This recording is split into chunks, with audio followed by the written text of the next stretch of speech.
Tak, teď teta zdolává kopec. Jsme téměř u akvaparku.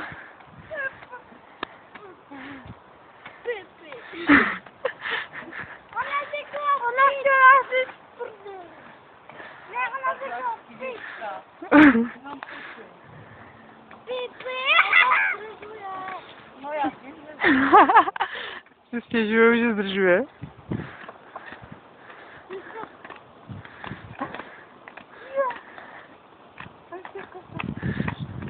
Výborně. Tam. Ty zmrzlino, je chladno. No nie chladno. Jsem Ty švindluješ. Mám na to důkaz.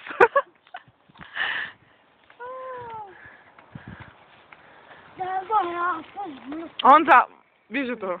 Tak, a jedem. Na chvíličku, pak je trošku menší kopeček. Fakt, jo? Jenom malinko. Kopeček jako vy? Ne, úplně lahoučky tady.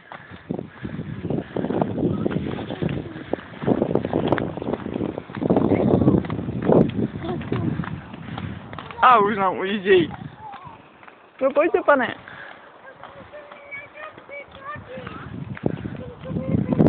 No, tak pojď, někde to vydržíš. Tak končíme, potřebujeme kadí.